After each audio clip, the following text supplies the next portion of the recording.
Hello, everybody. My name is Loco Pabs. Welcome back to the Fake College Football Podcast. It is still season 11. We are between weeks 4 and 5. Everybody's played 4 games now. It's super exciting. We have teams who are back to 500, including your Wisconsin Badgers. How exciting. Back to 500 after starting 0-2. Can we keep it going against Northwestern? Stay tuned. We're not going to preview the game at all. It's a double unranked matchup, but maybe we'll talk about it next episode. We just finished week 4. We are 1/3 of the way through the season. What does that mean? Means everybody can start overreacting a bunch as we've released Rice Sheet. What is this? This is our big ranking sheet out there that we can look at teams and how many first quadrant, top half, bottom half wins and losses teams have. You can preview your schedule and see, okay, hey, how do my upcoming weeks look in terms of easy or hard? What does my strength of schedule look like? How does my margin of victory compare to everybody else? Can I make a copy of this? Yes, you should make a copy of it because the normal one that we have released is not able to be edited by anybody except the owner, which is not me. So don't talk to me about it. Anyway, what are we looking at? We are looking at 1 week in the books after a podcast. What does that mean? We have actually talked about some of these games that have finished. Oh my goodness. Are we really going to dive that deep into them? There'll be a few. Overall, though, we'll take a nice little look at how week 4 went, and we'll preview week 5. We've got new rankings, of course, from the coaches poll. Is it really that reliable? No, we have 15 votes that got submitted for the week 5 coaches poll. Does it really weigh in at all for the playoffs? No, it doesn't. It's really just kind of a fun thing. So if you are a coach that thinks the poll is wrong, what should you do about it? You should submit your own votes. Don't complain about whether or not you think you should be ranked. Go out and submit your own votes. So week 6 coaches poll, we should have more than 15 submissions. Go out there, vote, submit, get out the vote, get something submitted.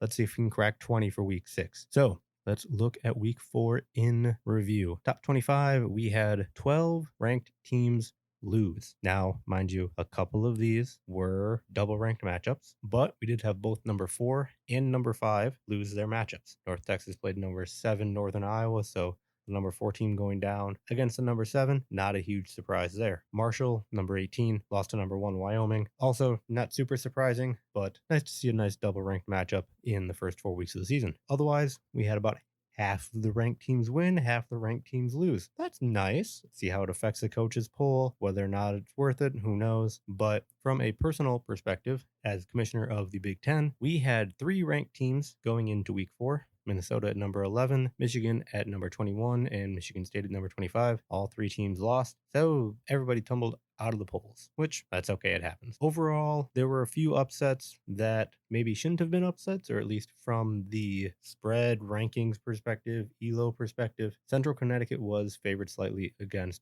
Dartmouth. Dartmouth was number 20, and they lost 60-29 versus Central Connecticut. Central Connecticut is a very good team, coached very well. Dartmouth, unfortunately, kind of got blown out. Miami of Ohio was also a slight favorite. They beat Northern Illinois, who was ranked number 10. Miami of Ohio won 35-14. So not super surprising to see some of these losses, maybe the magnitude of them, but point differential after a certain point, it's hard to keep going when you're down 20, 25 points, especially in the second half, fourth quarter. We don't all coach Minnesota. We aren't all able to make that kind of a comeback. But packing it in or just submitting the same number over and over is not a viable solution. So it's really an opportunity to go out there and try to join Minnesota as authors of 28-point comebacks. The opportunity exists pretty much every week for somebody.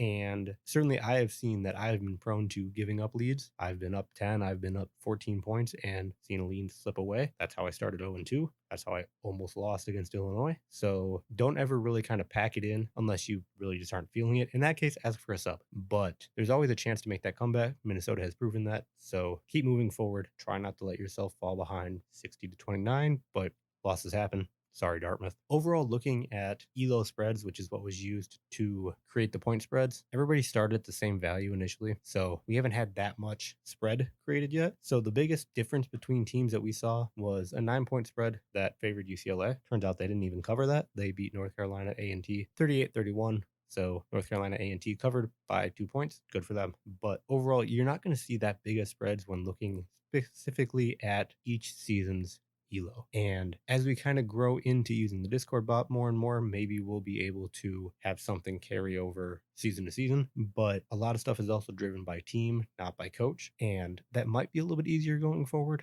But as we move coaches between schools, do you then move all of their elo to that new team? Probably. We're not doing any kind of recruiting or anything, and nothing really gets left behind. So how do you do that? And can we assign coach elo going forward? Maybe, but I think that's something that isn't in development right now, nor does it need to be. We need to make sure that this works. This is the fewest number of teams that we've seen in fake college football in a while. So I think we're a little more looking at growth and maintaining the number of coaches and teams that we have before really trying to develop fancy things like coach elo to get a more accurate point spread. Looking at most exciting games from week 4, there are 2 I really wanted to call out. BYU beating Texas Tech 41-36. There were 6 lead changes and 2 ties throughout the course of this game. With 3:49 to go in the game, BYU scored to take the lead, and they held on to that to maintain the win to, I believe, stay undefeated. Overall, they forced a turnover with 2 minutes to go, and then after a long punt that they had, they did manage to stop Texas Tech at the BYU 21 as time ran out. This is one of those rare situations where time ran out instead of a team not converting on a 4th down or having a turnover. Especially in the NFL, the talk is don't play prevent defense because the team will continue to move the ball forward on you. You're never really going to see them run out of time. You're going to see them run out of opportunities to advance the ball, whether that is not converting a 4th down or committing some sort of turnover. And prevent defense doesn't prevent either of those. It just prevents you from eventually having a big play, but teams aren't going to usually run out of time. Here, BYU is able to run the clock out on Texas Tech defensively. That comes down to a lot of clock management that probably could be parsed through earlier in the quarter to say, okay, hey, did Texas Tech do something wrong? Could they have hurried up a little bit more sooner? Who knows? But BYU was able to keep Texas Tech from getting close enough to feel comfortable trying a field goal, doing a spike before one last play. BYU holds on to win, easily the most exciting, especially from a win probability added perspective, game of week 4. Southern Utah also beat Fresno State 21-20. 1-point game, easily going to be exciting. Oddly, Fresno State had a second quarter delay of game. So that gives 8 points to Southern Utah. The Bulldogs are definitely hurt by this. There are also then 4 lead changes in this game, including 3 in the 4th quarter. Definitely exciting, definitely something to keep your eye on.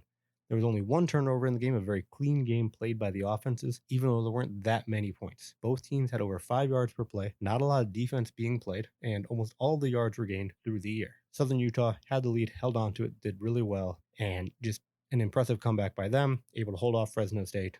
Again, 1-point win, 21-20, a little bit lower scoring than BYU over Texas Tech, 41-36. A couple of special team things I wanted to call out before we dive into a little ranking discussion that I have. The longest field goal of the week goes to Buffalo. The Bulls made a 59-yard field goal. Oddly, this was a 0-diff field goal on 222. So, bit of a meme, but not exactly a 750 or a 1 or a 12-12.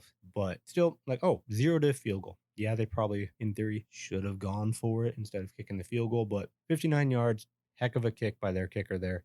That put the Bulls up 10-0 against Western Michigan. The game ended 58-10 Western Michigan. Buffalo then allowed 58 straight points. Longest punt of the week goes to 2 different teams. Michigan State and Washington both had 70-yard punts. Michigan State against Northwestern punted from their 8 all the way down to Northwestern's 22 late in 3rd quarter, while the Washington Huskies punted from their 7 to UMass's 23. Interesting that both teams were within their own 10 when they punted and were able to boom off a nice big kick to really kind of flip the fields there. Both of those teams did end up losing their games, but not sure you can really say that these big punts attributed to it one way or the other. Just something interesting to see. Both 70-yard kicks, good for them. Now, I mentioned I wanted to have a quick rankings discussion. So I submitted my first coaches poll of the season this week. Why did I not vote before now? Part of it was we just don't have that much information.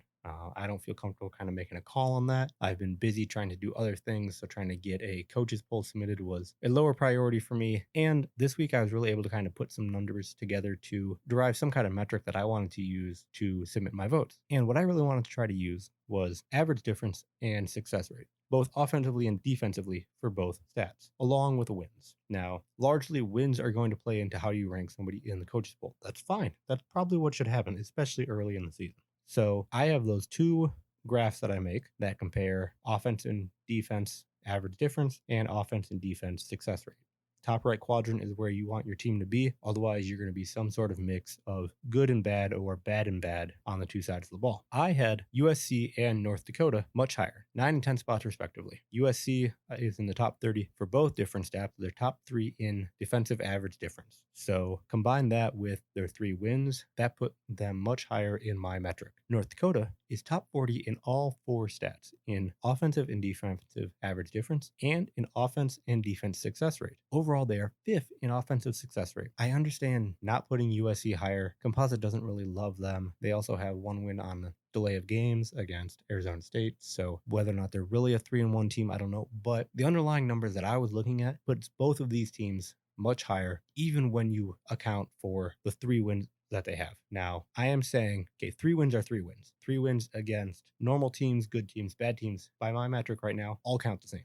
Whether or not that should be the case, I don't know, but that's how I submitted my votes. Let's compare that to Towson and Charlotte. I had both of them outside the top 40. Now, I coach Wisconsin. We played Charlotte week 1. We lost. So me saying, oh, hey, Charlotte's not a very good team. Yeah, that looks down upon my performance too. Whatever. Again, I don't really care who a team beats or loses to. It's more, did they win or lose? Overall, Charlotte has a bottom quadrant, so the worst 25% offense by both success rate and difference. Towson has a bottom quadrant defense by both metrics. So Charlotte's offense, not very successful, doesn't have good average difference. Towson's defense, the same kind of thing. Teams can move the ball against them. Teams have a good average difference.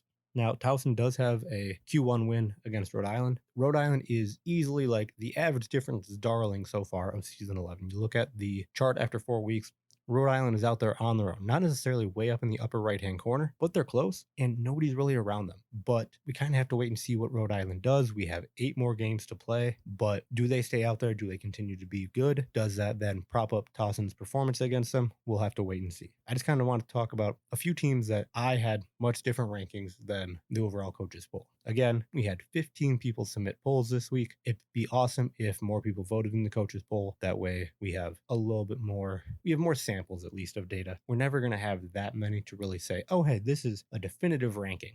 And it's still the first half of the season too, so we can never really say that's going to be a definitive ranking. That's okay. But a little more participation would generate a little more dialogue. We are definitely having some discussions in the Coaches Poll channel about how people are putting together their rankings too. So we welcome more people to join into that conversation and submit your votes each game week.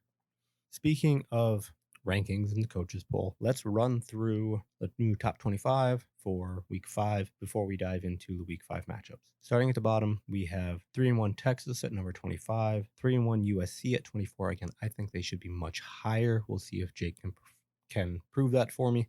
It feels weird giving Jake more credit than he maybe is receiving otherwise, but their defense has been really, really good for USC. So keep an eye on that. See if they continue to keep teams out of the end zone from having big plays. They'll probably continue to climb if they keep winning, and they should, I think. Florida A&M at 3-1 is number 23. North Dakota, my other team, I think should be ranked higher. 3-1 is at 2020. As North Dakota is ranked number 22. The other team I should be ranked higher. 3-1. Idaho, 3-1 at number 21. Towson, who I don't think should be ranked, also coming in at 3-1 is number 20. Central Connecticut, coming off a big win last week against a ranked opponent, is coming in at 19. Missouri is number 18. Mississippi State and Charlotte are both number 16. SMU is number 15. I don't think Charlotte probably should be number 16 either, just coming back to them. BYU jumping up 9 places to number 14. Idaho State, Notre Dame, and Texas are 13, 12, and 11. And we've not gotten to an undefeated team yet. That probably makes sense, but especially as we keep going forward, the undefeated teams will get smaller and smaller and move their way up. At number 10, we have Duke. Number 9, our first undefeated team, San Diego State. Navy is number 8. Tulsa is number 7. St. Thomas is number 6. Northern Iowa, out of the MVC, is number 5. Florida State is number 4. UCLA, coming off not covering the spread, is number 3. Valparaiso jumped up 1 spot to number 2, and Wyoming remains at the top of the coaches poll. Not a lot of surprises within the top 5 looking at jumps week to week. Florida State and Northern Iowa jumped up 2, otherwise nobody moved more than 1 spot. I think St. Thomas did move up 7 spots to number 6. Tulsa and Navy jumped up 8 spots each. Duke made a big jump 9 spots. Notre Dame jumped up 10, but nothing super surprising. We're keeping the undefeateds near the top and then kind of trying to sort out 3-1 teams on the way down. Looking at ranked matchups, we have 3 this week. 2 of them are game day. All 3 of these matchups are top 11 matchups. Not top 10, top 11, but still really exciting. The main game day game is Valparaiso versus St. Thomas. That's number 2 versus number 6.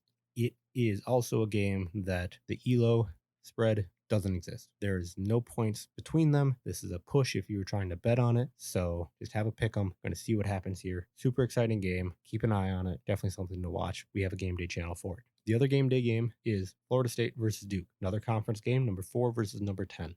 We'll see what comes out of stuff here. I wouldn't pick against Duke. Duke's a really good coach. Duke's been to the playoffs before. Duke consistently performs well. Florida State is an old coach that used to be in fake college football and has come back. So don't count them out, but I have a hard time going against Duke. I picked Duke to win this game, I think, but don't be surprised if it goes to overtime, if it's a last possession kind of win. But this game will be close. I'm still going with the Blue Devils. The other game is number 7 Tulsa against number 11 North Texas. North Texas consistently is in exciting games so far this season. They played Northern Iowa last week. They have Tulsa this week. Continue to see them playing good, exciting games. They've got ranked matchups. They've got games that'll get done quickly. They move fast. Don't expect to see a North Texas game playing into the second part of a game week. If you want to watch North Texas, you got to watch them now. Otherwise, you're going to miss it. So watch what Hannah does with North Texas. They play really well. Keep an eye out for the Green Eagles. I think they can hold on and beat Tulsa in this one too. I mentioned last week's biggest spread was UCLA 9 points. They did not cover that. Looking at ELO and the spreads that would come out of using that to determine the underdog and favored teams, 5 biggest spreads this week are 7.5 points given to BYU over West Virginia. Expect BYU's more than a touchdown favorite over the Mountaineers. We'll see what happens there, but BYU's coming off an exciting game. This might be an opportunity for them to hopefully just kind of settle in and hold on for another victory. Utah over Indiana. Utah is favored by 6.5 points this time. Can we see a Big Ten team like Indiana have another upset? That'd be really nice to see, but Utah, even with a different coach than their back-to-back championship winning J-Pitt, still a good team. Keep an eye on the Utes. They'll probably hold on to this, but we'll see what happens. And we have 3 games with 5.5 point favorites. The first is Northern Iowa over Colorado. Again, Northern Iowa just came off playing North Texas. Northern Iowa is a good team. Expect them to hold on. It's just, I'm surprised it's only 5.5, but them coming in after a loss, I guess, makes some sense. Vanderbilt over South Carolina, also a 5.5 point favorite. We'll see what happens in this conference game, but the Commodores are good. They're looking really good this fake college football season. We'll see if the Gamecocks can jump up and surprise them at all, but overall I wouldn't be too surprised if Vanderbilt holds on for at least a field goal win. Wyoming over Utah State. This is just another game for Dick, probably. Can he do anything other than win by more than a touchdown? I don't know. Utah State's got some work to do no matter what, but this is the number 1 team against an unranked opponent. Normal thoughts would be, yeah, there's no shot that Wyoming loses this, but it's also really hard to go undefeated here. So keep an eye on this. I don't think Wyoming loses, but 5.5 points feels generous. I think wait and see what happens. As I mentioned, Valparaiso and St. Thomas are a double ranked matchup that is a pick'em. There's no gap between these two teams in terms of points. There are a bunch of other games like this. Some of them are conference games. Some of them are non-conference matchups that are happening outside of the first 4 weeks of the season. The Big Ten especially has matchups from weeks 5 to week 10 where at least a few teams are playing non-conference games. For example, Iowa and Arkansas State. This is a pick'em. There's nothing really between these two teams. We'll see what happens in a nice non-conference matchup. East Carolina and Boise State's another one. Georgia and LSU is an SEC conference game where we don't have anything between the two teams. Whoever comes out with the victory will be happy to do so. The loser may be a little upset that they squandered the chance for a big win. Kent State and Northern Illinois. Marshall and San Jose State are 2 more pick'ems. Mississippi State and Texas A&M is another conference SEC matchup.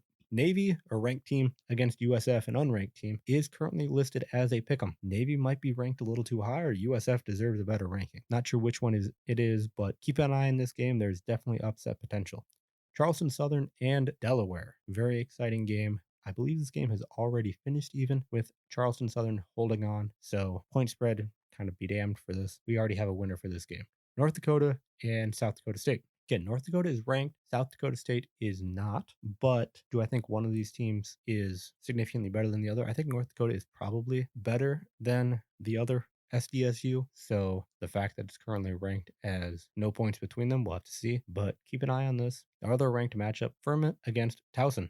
And I don't think Towson should be ranked. So I'm not super surprised that this is a pick 'em. I wouldn't be surprised if Furman kind of jumps up and beats them. So I think I'll lean Furman with this just because I don't view Towson as good as some of the other coaches do, but kind of wait and see. I wouldn't be surprised if I'm wrong, but I'm going Furman with this. It's also a little bit of my double dipping for Furman that I've done in the past, bleeding through for it. Again, coaches ELO would be a lot more useful than team ELO, but let's go Furman. Let's see what happens. Overall, that is, I think, going to do it for this edition of the Fake College Football Podcast. Thank you, everybody, for listening. Really happy to have everybody along for another episode. Keep an eye out there. Oh, hey, guess what? We do have a voicemail number too. So let me pull that up. I forgot what it is. I'm going to go find it. It is 336-705-1212. Call in, leave a voicemail, give me some kind of complaint about the officiating in your game, maybe, or tell me how you got let down by the ranges that don't change and can't really affect the outcome of the game anyway. But feel free to call in, give me your opinions on my picks, on whether or not I think your team is actually good, where I'm wrong, where I'm right. Again, that number is 336-705-1212. No promises it'll get included, but I promise I may laugh at what you say. So everybody have a fantastic day. Stay good out there. Stay happy. Stay healthy. Submit the right number. Don't second guess. Always check your typos. See you, everybody.